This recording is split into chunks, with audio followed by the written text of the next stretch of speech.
Okay, so I'm going to talk about building future resilience with social capital. And you have heard a lot about building resilience in this conference. Lots of people have talked about it. But I want to talk about social capital. What is social capital? Too often, we've been measuring everything with money, and we are ignoring a very large part of our strength and our capital, which we call social capital. It is people's networks, and Carlos showed so beautifully how the networks work and how you can now even capture and understand them. But social capital is people's networks that empower them to care for their communities and actually, in fact, the world. Social capital is enhanced by social media. What can social capital do? It can create user-generated solutions, which are actually more resilient. So we are right now in the world in a sort of mess because we have this, nuclear threats, we have climate issues, we have big migration waves, not only of the migrants who are coming to Europe, but also a huge amount of migration in developing countries as people move from rural areas to cities. So all those are very important things. But we have current financial and business systems that are really not cognizant of it, or they're not really dealing with those big issues in a very serious way. Because once very smart people get to these corporations, we demand of them that they only think about the next 3 months and the dividend that the shareholders will get and not think about the bigger problems. So it's not a very holistic way to run the world. So on this rainy sort of a Sunday morning, I invite you to rethink life, rethink cities, and rethink money. And let's do that together. The sorts of cities we are building today are a little bit crazy. This is actually in Beijing, but this could be in lots of other places in the world. And the planners are really proud of these, and they make picture postcards of them. But as you can imagine, it's not a very comfortable drive to work or back home, and often causes traffic jams. So this is in Beijing, which has the record of making the biggest traffic jam in the world. Can anybody guess how long that lasted? How much? 1 week. 1 week. Anybody else? How long did the longest traffic jam in Beijing last? Huh? 4 days? More? Can you be more? 8 days more? More than that? Not a year. 2 months. Can you imagine? The traffic jam lasted 2 months. For a while, people waited in the cars, then they got out and played ping pong and danced. And after that, they just left their cars and went. And so it took the city 2 months to clean it. So this is the kind of cities we are creating. So we have to rethink cities. We have to think about why we are putting residential areas out in the cheap farmland just because it's cheaper to build there. Why are we taking people out, or poor people especially, out of the downtown? And this is the kinds of things we build. So this is in New Delhi, but this could also be in Mumbai, it could be in Rio, it could be in someplace in China. And the very handsome person at the bottom of the picture is Corbusier. And Corbusier, when he and his team, Carlo mentioned about Corbusier as well, when they were thinking about towers in the park, they were really thinking in a way to help people to say that, okay, we're going to take people away from these huddled tenements and put them in tall buildings so they will have unlimited access to sunshine and air. So it was all a very noble cause. But of course, Corbusier hated streets. He even proposed bombing the center of Paris and cleaning it up and putting tall buildings, towers in the park there. But I think they would be very sad to see the kinds of tall buildings in the park, so-called park. It's only green on the drawing, maybe. Gets built everywhere. And these are not getting built because of any philosophy or because it's the right thing to do, but it's the cheapest thing to do and quickest thing to do. So the governments want to build housing, or the businesses want to build housing, and this is the quickest and cheapest way to build it, and then go away, and people who were living in, let's say, the so-called informal communities or older areas, maybe they had the street, maybe they met each other, maybe there was tremendous social capital, and that is actually going to be lost here because you hardly have a chance to see your neighbor, and there's no public space that you might actually interact in. This is in Mexico. This is Infonavit, and Infonavit calls itself a huge success story because Mexico said that we are going to house everybody, and we are going to do it using the private market, right? We are going to do it with the market, free market. So they asked Infonavit, okay, go build housing. So Infonavit went, bought the cheapest farmland as far from the city as could be possible, and then built these homes. And then they asked people to move there. Well, people don't want to move there. Why would you want to live in one of these totally anonymous, unconnected areas where you would actually lose your networks, which really are so important and more important for poorer people than for wealthier people? So actually, we were recently contacted by Infonavit to see if we could bring our idea of social capital credits in there to see how we can humanize and make people meet each other and do things together. So I'm going to talk about what can social capital do. It can take you from endless consumer indulgence to care for the community and the world. It can perhaps take you from resource exploitation to ecological sustainability, from gated communities of the type I showed you before to vibrant public spaces and sustainable cities, perhaps from short-term profits that we demand of our corporations to multi-generational and global equity and perhaps peace. So now I'm going to talk about social capital credits. I have been working for 15 years in mostly in developing countries. I am from India, and I've done a lot of work there, but also in Africa, working in Ghana and Kenya, and so on. So it became very clear to me that people in poor communities actually had tremendous networks and wealth, which we call social capital, which actually allows them to somehow overcome the money poverty. So when we think about poverty, we are thinking about money poverty, right? But that's not the only thing people have or need to have, so we must also focus on social capital. So I felt that these people were reasonably happy. They were rising above their very marginal environments, infrastructure that city has not given them.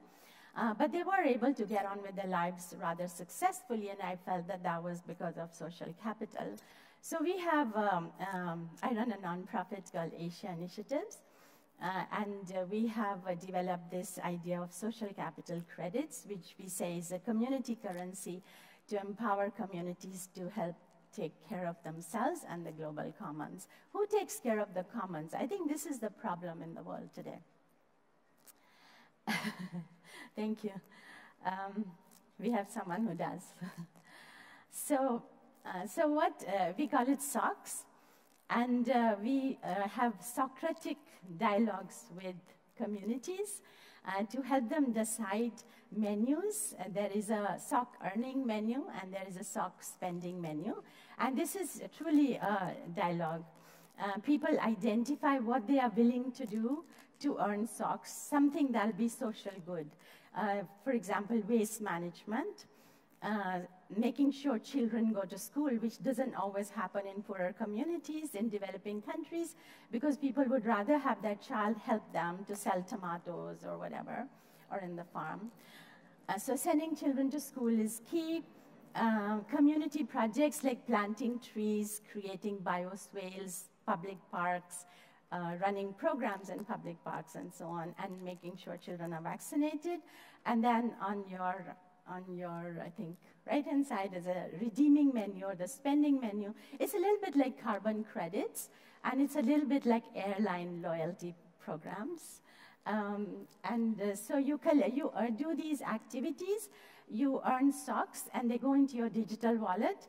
And you can use them to spend on paying your children's school fees or health care or getting skill training so you can get a better job or home improvements or so on. So this, for every community we work in, the menu is individualized. People decide what they are willing to do, what they need, and what they would like to have. So it's a kind of barter. It's not particularly new. It has existed in many communities, but we are using the power of information technology and maybe common sense to make this happen. And so we incentivize, or the goal is to incentivize communities to leverage their own social capital to actually deal with their own issues. And these are the countries we are working in right now. It's a little bit older, the map. We now also have a project in the United States because it's not just a system for poor communities, but also wealthy communities. I live in New York in a tall building, and I really have no reason to see my neighbor. And if something was to happen and to my building and everybody had to do something together, that'll be the first time we will be meeting. Or, well, some people I see in the gym occasionally when I'm good and go. And we also have a project in Haiti, so this is a slightly older map. So let me talk about the project in Ghana. It's in the second largest city in Ghana, which is called Kumasi. And we are working in a market. It's Bantama Market. Markets in Africa are all completely run by women. And these are very poor women who are just making enough to feed their families. And they don't even have time for taking care of their own health checks because they say, if I go to the clinic, there is a clinic nearby which is actually free. But women say, no, I'm completely fine. I don't need this. And somebody will steal my tomatoes if I go.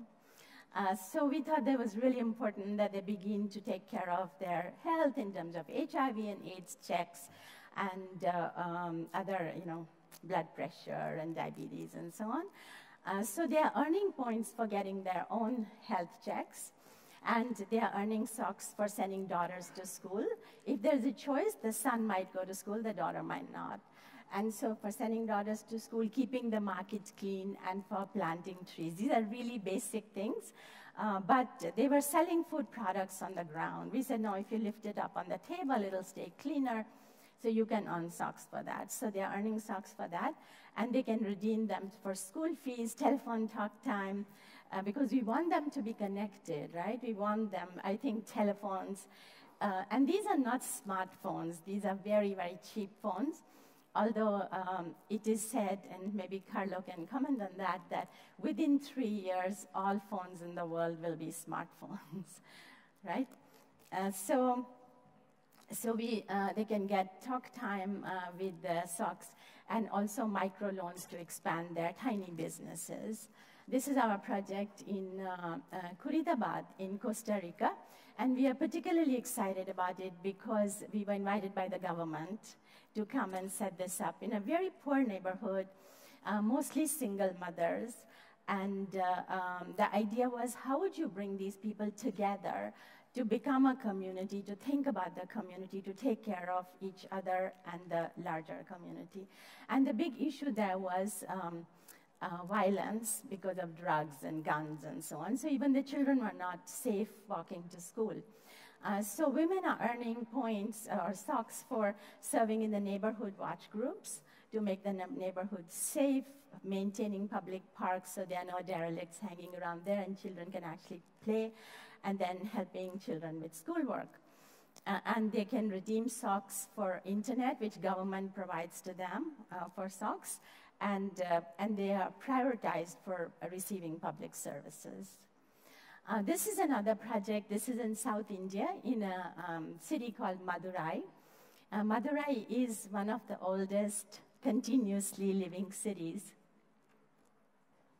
And it's a temple town. There's a big temple to Meenakshi, who's the wife of Lord Shiva.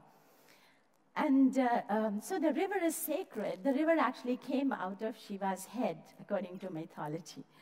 But the question is that how could the sacred river be so polluted? And it's really, really polluted So the question is, how do you take poor communities who live on the side of the river? And you will find all over the world, the poorer people live in more marginalized and unsafe land, right? So next to the river where it might flood is where the poor people are. So we talked to these communities and we said, would you be willing to become custodians of the river? So instead of dumping garbage and also construction debris gets dumped there, if you become custodians of the river, you can earn socks for doing that. And then with those socks, you can get healthcare, education, telephone talk time, and so on. So we are turning these communities to become custodians of the river instead of polluters of the river. And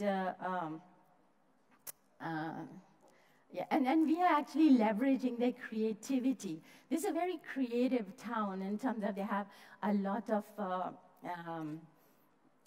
craft, traditions, dancing, theater, lots and lots of traditional arts that they know how to do. And so if they participate, actually what they've done is, and this was really quite wonderful, that they have used the idea of river restoration and made parades about it, made little local theaters about it. The celebration you are seeing here is the marriage of Parvati, who's the wife of Lord Shiva. It is celebrated every year. You see the big temple, and every year the marriage is performed, and then at the end of the marriage, the priest sneezes. That means the marriage could not be completed. That means they have to do it again next year. So they've been doing it for 2,000 years. But they are super creative, and we are helping them leverage their own crafts towards this big goal of restoring the river. And this is a project in India. It's in the Ravi.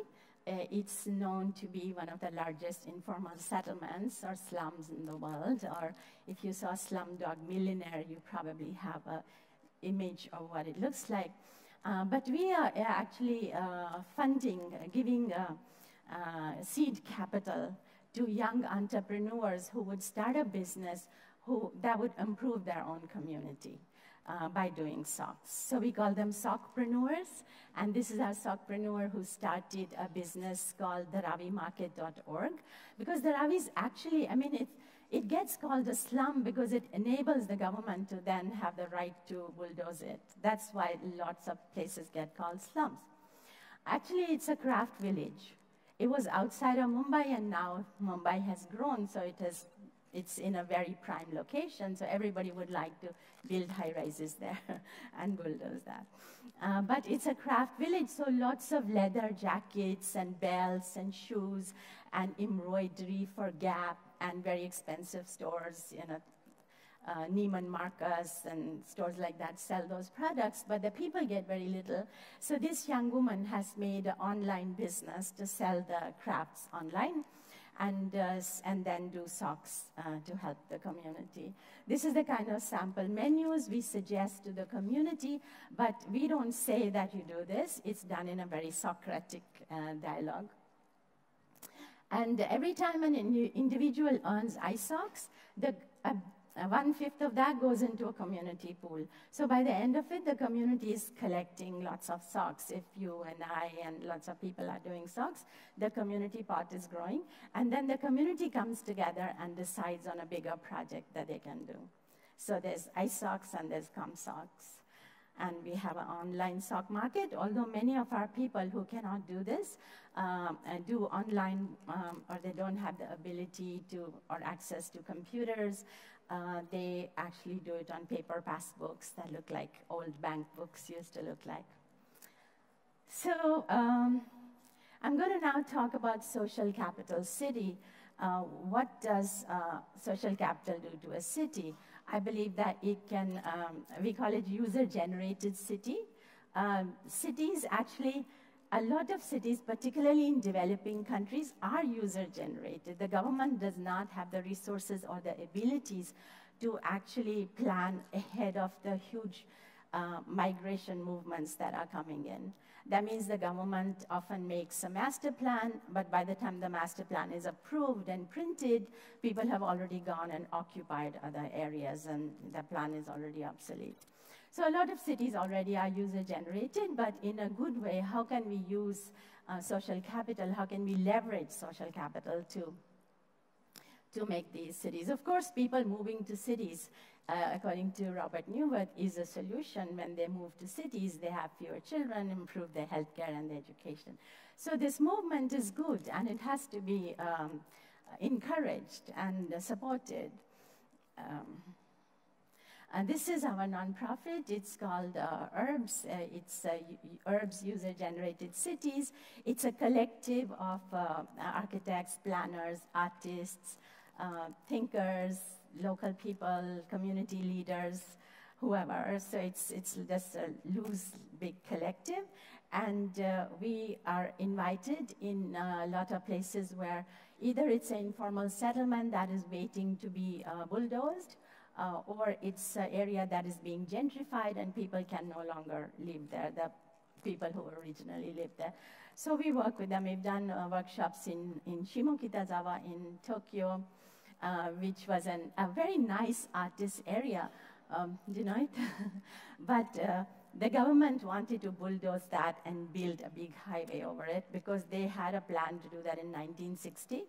And then they suddenly remembered, oh yes, this didn't get done. But you know, the people didn't want that neighborhood erased.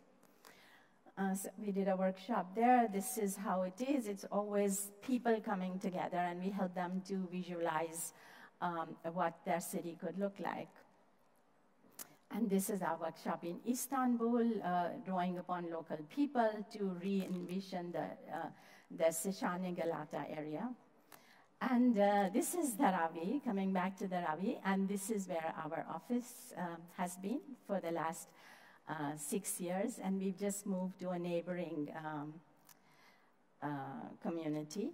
And as I said, it's a craft village. But when you look at it from the top, it looks a little bit dismal, right? It looks like, okay, this is probably a problem area. But when you go inside, you see that it's a very vibrant area. People are going about their lives, and everybody's working hard, and there are no really people just sitting around doing nothing. And children are all going to school. There are no older people without help. So in a way, it's a very nice community with tremendous social capital. And that's the social capital that we want to keep.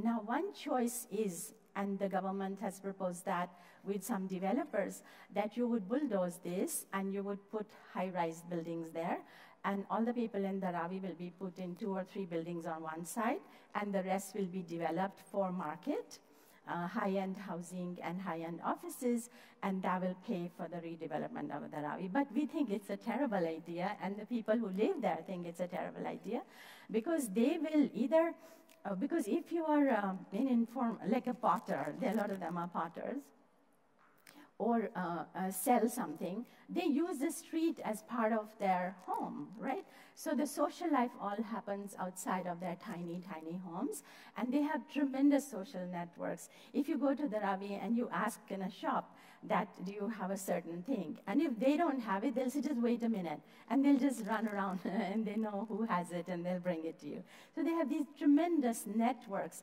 that I think it's a huge capital asset for the city. It's the social asset. It's the social capital.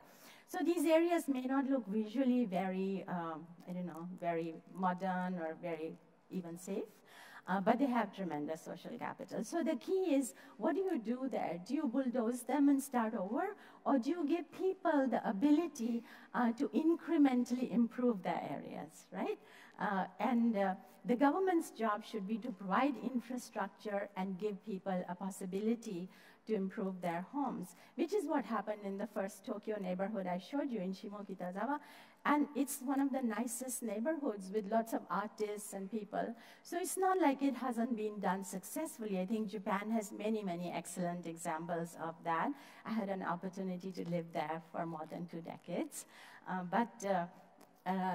We think that this is what can happen here. So we worked with the community, and we helped them visualize what their neighborhood could be. And we gave them the tools and the vocabulary and the drawings that were created in our workshops. so that they could have a better argument to talk to the government and to the developers.